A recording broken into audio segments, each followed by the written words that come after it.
Yauwa, Malam Umar, kaga da farko zaka zo nan wajen wannan send to ɗin sai ka zaɓi ka zaɓi country ɗin da kake so ka tura.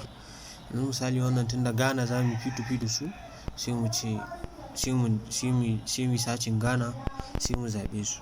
Bayan mun zaɓe su, yawanci shi dai dama ka san katin $100 limit ne, to approximately dai 64,057,1,7,2,2,9 akwai wata tuɗin, to amma kaga tuɗin ba za ta fito ba yanzu. Da haka dole sai mun cire wannan ziran na farko, sannan wannan tuɗin za ta fito.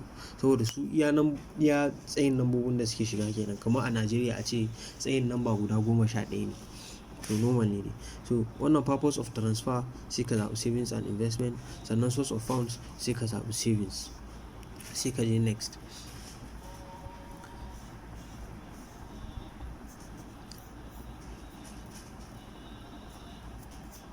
To kaga wannan duk katika ne wanda na yi da su.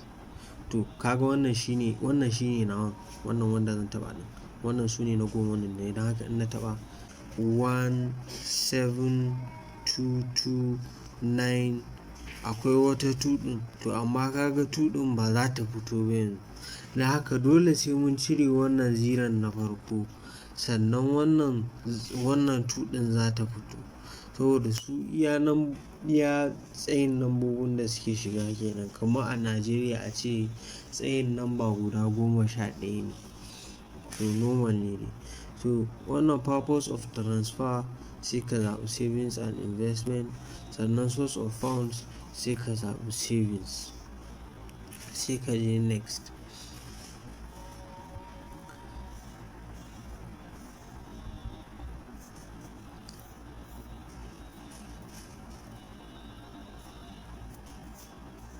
To kaga wannan duk katika ne wanda na yi da su. To kaga wannan shine nawa, wannan wanda zan taɓa ɗin. Wannan su ne na goma wannan ne, don haka in na taɓa za ka ga normal ya fito min da duk abubuwan. In kana so bari in nuna maka yadda za ka yi editing abu. Yanzu kaga wannan I am editing address. Kaga yadda address ɗin yake. Kaga wannan postal code ɗin ka kula. Wannan Kano. Sannan kuma wannan adireshin ya zamana daidai da irin wanda yake jikin shi wannan ɗin. Ya zamana daidai da irin wanda yake jikin shi na katin goma. Komai ya zama iri ɗaya. Idan bai zama iri ɗaya ba zai ba. Nan wajen kawai wajen sa card number ne da CVV da lokacin da zai expire. So in ka gama komai dai sai ka danna next. Yauwa, sai ka danna CVV.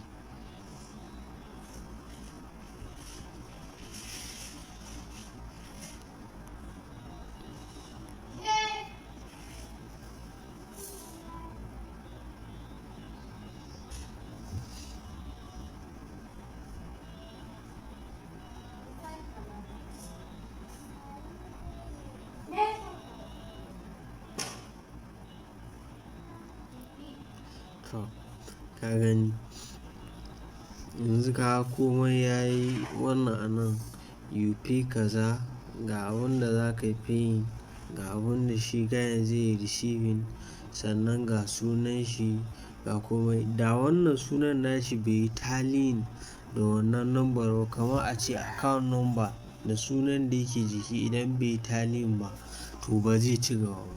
Dole sai ka sa komai daidai shine zai ci gaba. So sai kai send. Idan kai send kaga zai kawo ka wajen OTP.